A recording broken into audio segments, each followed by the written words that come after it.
Bonjour à tous, aujourd'hui j'ai décidé de faire cette vidéo pour que vous puissiez bien choisir votre futur chauffe-eau. On parlera de vos besoins en volume d'eau, des différents types de chauffe-eau, des différents types de technologies, la sécurité et la maintenance.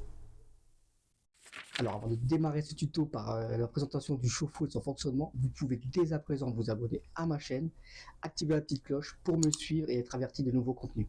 Allez, je disparais.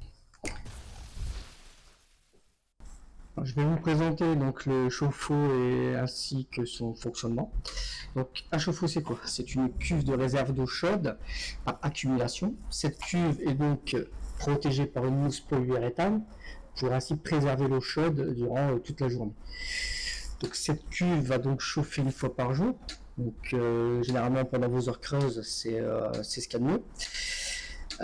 Cette cuve est équipée d'organes de sécurité tels que l'Aquasta et un groupe de sécurité. On en reviendra sur ce sujet un peu plus tard dans la vidéo.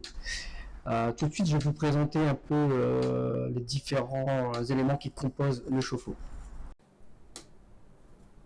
Alors voilà à quoi ressemble l'intérieur de votre chauffe-eau. Donc ici on a donc l'arrivée d'eau froide, équipée d'un briget. Pourquoi équipé d'un briget? Parce que quand vous tirez de l'eau chaude, l'eau froide rentre dans le ballon, et s'il n'y avait pas de briget, l'eau froide se mélangerait à l'eau chaude et refroidirait donc votre eau dans l'intérieur du ballon. Après ça, sur une bride, on a une résistance, un accostat de sécurité, une anode. La résistance, elle peut être blindée ou ça peut être une résistance stéatite. L'accostat de sécurité, lui, va stopper, sert à stopper la chauffe du ballon une fois qu'il a atteint sa température. Quelquefois, il se met même en défaut sur un problème électrique. Donc, d'ailleurs, vous pouvez retrouver une vidéo sur ma chaîne comment réarmer l'accostat de sécurité. Vous verrez, c'est très très utile. Et enfin l'anode elle peut être magnésium ou titane. On verra aussi la différence sur la suite de la vidéo. Et après ça on a la canule d'eau chaude, où là on va puiser notre eau chaude depuis le haut du ballon. L'eau chaude qui elle monte par stratification dans le ballon et est stockée tout en haut.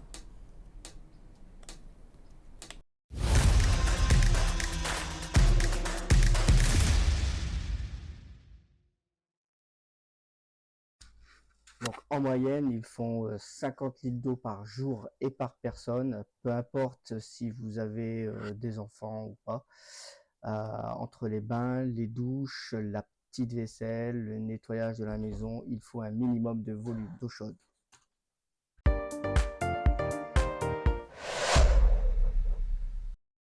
Alors, il existe plusieurs types de formats de chauffe-eau. Vous avez des chauffe-eau qui sont de petite capacité, 15, 30, 50 litres, qui sont conçus pour être sous un évier ou sur un évier. Donc ces chauffe-eau-là sont en règle générale utilisés pour un seul point de puisage. Après, on a d'autres chauffe-eau. Donc le chauffe-eau, donc peut-être que vous avez chez vous, le vertical. Donc il en existe deux modèles. Donc qu'on pose sur trépied ou directement sur le mur. On va y revenir un peu dessus sur les charges admissibles. Et on a également des chauffe-eau sur socle qui sont posés directement sur le sol. Puis une dernière catégorie de chauffe-eau, c'est le chauffe-eau horizontal, qui lui va être posé soit, alors il sera posé en règle générale en haut d'un mur, il sera fixé à un plafond, ou il sera directement posé au sol. Donc en règle générale, ces chauffe-eau, on l'utilise en aérien parce qu'on veut gagner un peu de place. Donc là aussi, on va revenir sur ce type de chauffe-eau. Donc quand on veut fixer ce chauffe-eau sur le mur, on ne le fixe pas n'importe comment. Il faut savoir qu'un ballon de 50 litres, plus à peu près une trentaine de kilos de son poids vide, peut faire énormément de dégâts s'il chute. Donc vous pouvez accrocher votre ballon sur un mur de 50 litres, 200 litres et de 150 litres. Au-delà, le trépied est obligatoire. Donc 200 litres, 250 litres, le trépied est obligatoire. Si vous n'avez pas de mur porteur, non, dans tous les cas, c'est trépied obligatoire.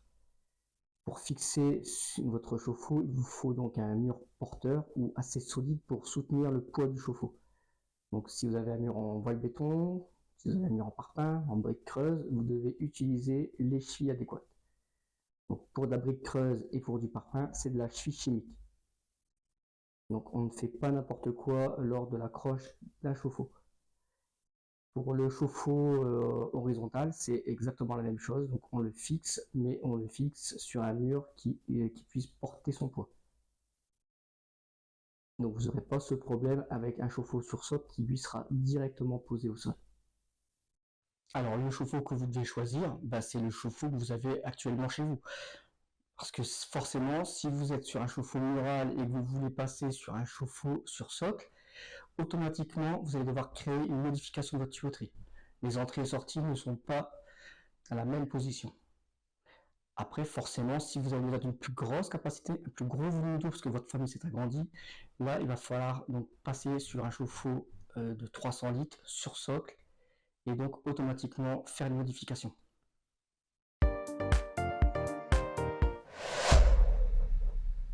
Alors, il existe 3 types de technologies. Donc la technologie blindée anode magnésium, la technologie stéatite anode magnésium et la hybride ACI anode titane. Stéatite bien sûr. Alors ce qu'il faut savoir, c'est qu'en France, on n'est pas tous égaux face à la qualité de l'eau. Exemple, nous dans le Nord, on a une eau très très dure. Sur d'autres régions, exemple la Bretagne, ils ont une eau très corrosive. Donc selon la qualité de votre eau dans votre département, dans votre région, vous allez pouvoir choisir un type de technologie, sachant que la technologie blindée, c'est celle qui coûte la moins chère. Donc forcément, il y a des gens en France qui seront un peu plus avantagés que d'autres. Et la technologie ACI, c'est la technologie donc la plus onéreuse. Donc après l'entre-deux, stéatite, anode, magnésium. Donc pour revenir à ces technologies, l'anode, elle sert à quoi? Donc l'anode, elle sert à protéger l'intérieur de votre cuve contre la corrosion. Donc les magnésiums, forcément, au fil du temps, elles vont s'user. Contrairement à l'anode titane type ACI, où elle est inusable. Donc c'est un coût, c'est vrai, mais quelque part, l'entretien de l'anode, elle est plus à faire. Donc pour les régions comme le Nord-Pas-de-Calais, mettons, des régions où l'eau est très très dure, il vaut mieux donc prendre une anode ACI, donc titane, et la résistance stéatite. Les deux vont de pair. Pour les régions où l'eau est plutôt douce, vous pouvez tout à fait vous tourner vers un chauffe-eau type blindé. Là, vous aurez très peu d'entartrage. Donc, même s'il faudra faire un entretien de temps en temps, on va y revenir après dans la partie maintenance. Mais voilà, vous pouvez très bien vous retourner vers ce type de chauffe-eau qui est beaucoup moins onéreux et adapté à votre région. Pour les régions où votre eau est plutôt donc corrosif, comme la Bretagne, là aussi c'est pareil, c'est anode titane et résistance stéatite. Pour les autres régions, eau dure, donc avec un TH qui va entre 30 et je dirais entre 15 et 30 TH, vous pouvez vous tourner vers un chauffe-eau type stéatite magnésium, donc intermédiaire. Donc, en règle générale, les chauffe-eau, on peut reconnaître leur type par les étoiles. Donc une étoile, c'est blindé, 2 étoiles stéatite magnésium, 3 étoiles ACI.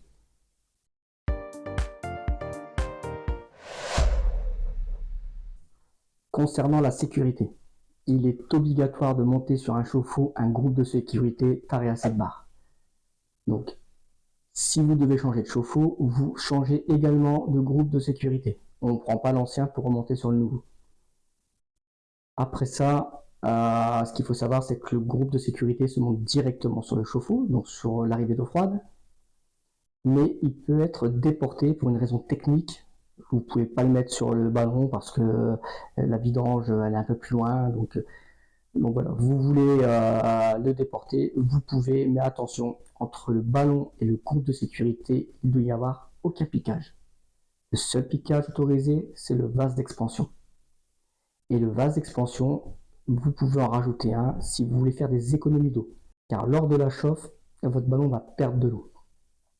En fait, votre ballon va monter en pression, la soupape va s'ouvrir et va donc laisser couler de l'eau pour faire descendre la pression du chauffe-eau.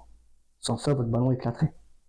Donc, pour connaître le litrage des vases d'expansion, je vous laisse un petit document pour que vous puissiez voir ce que vous avez besoin en termes de capacité de vase d'expansion. Après, à l'intérieur du chauffe-eau, on a un aquastat de sécurité. L'aquastat de sécurité, lui, il va servir à stopper la chauffe du ballon quand celui-ci va arriver à température. Mais quelquefois, l'aquastat peut aussi se mettre en défaut et donc il faudra le renclencher manuellement.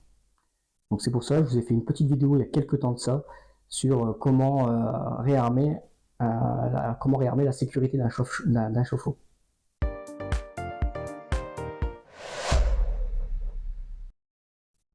Alors concernant la maintenance, il faut savoir que tous les chauffe-eau doivent être visitables au moins tous les 3 à 5 ans selon votre région. Donc dans les régions comme la mienne, il ne faut pas croire parce qu'on prend un chauffe-eau type ACI dit sans entretien qu'il ne faut pas l'entretenir. Le calcaire, lui, va toujours rentrer dans le chauffe-eau de toute façon.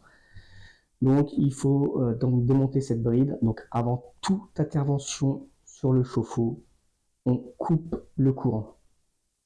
On vérifie bien, on prend un VAT, enfin une VAT, on prend une VAT, et on vérifie aux bornes si on n'a pas de courant. Donc à chaque fois que vous allez démonter le petit capot qui protège un peu tout le circuit électrique, parce que c'est quand même des câbles nus sous tension, ou qui peuvent être sous tension. Donc on vérifie bien qu'on est bien absence de courant. Donc à partir de là, il faudra donc forcément vider le chauffe-eau de son eau. Je vais faire une petite vidéo sur comment vider rapidement un chauffe-eau en mode express. Et puis donc une fois qu'il est vidé, il faudra donc enlever la bride délicatement, se fournir un joint de bride au cas où vous venez à casser ce joint. Donc si vous le faites délicatement, moi j'ai fait à plusieurs reprises, j'ai jamais cassé le joint, j'ai toujours remis le même joint, ça n'a jamais fui. Donc voilà, et après donc vous videz tout le calcaire de votre chauffe-eau, car le calcaire qui s'accumule dans votre chauffe-eau, c'est une perte de volume d'eau, c'est aussi de l'énergie en plus que vous allez consommer. Même une stéatite, généralement le tartre vient se coller sur le fourreau, donc il faudra bien gratter. Donc ça, exemple dans le Nord, c'est tous les 4-5 ans, c'est obligatoire, on démonte tout, on nettoie tout.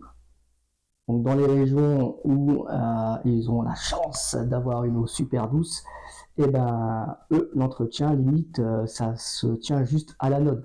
Donc l'anode magnésium va s'user. Donc, et peut-être un peu plus, je dirais, ceux qui ont une eau très corrosive. Alors si vous avez pris un chauffe-eau, bien sûr, en magnésium, moi je vous conseille plutôt de prendre dans ces régions-là une anode titane.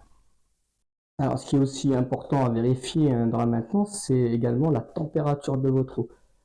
Donc attention, attention, certains veulent faire des économies et se disent oh, je vais baisser mon chauffe-eau, mais non. Attention, danger, bactéries, légionellose. Donc il faut savoir que votre chauffe-eau doit être au minimum 55 degrés. Donc moi ce que je vous conseille, c'est de régler votre chauffe-eau à 60 degrés. Au-delà, vous allez surconsommer, et c'est pas forcément nécessaire. Donc je pense qu'entre 60 et 65 degrés, parce que généralement les plages de réglage ne sont pas précises, je crois que si vous mettez 5, c'est 65 degrés, plus ou moins 5 degrés. Donc voilà. Donc vous mettez bien surtout votre eau à la bonne température, et surtout n'essayez pas de faire des économies. Votre sujet, quand vous partez en vacances, éteignez votre chauffe-eau. Ça sert à rien de le chauffer pendant 15 jours où vous êtes parti en vacances. Si vous avez un proche qui peut venir chez vous la veille de votre retour, il renclenche le chauffe-eau. Ça permet de faire une chauffe globale du ballon et de éliminer toutes les bactéries ou germes qui sont accumulés pendant ces 15 jours de congé. Mais il est inutile de chauffer de l'eau pendant vos congés. Donc éteignez-le, et puis à votre retour, si vous n'avez personne pour le rallumer un jour avant votre retour, et ben le jour où vous arrivez, vous le renclenchez, vous prenez pas de bain tout de suite, vous prenez pas de douche tout de suite, vous laissez votre chauffe-eau faire une chauffe toute une nuit, et puis le lendemain, vous puisez un peu d'eau, et c'est reparti.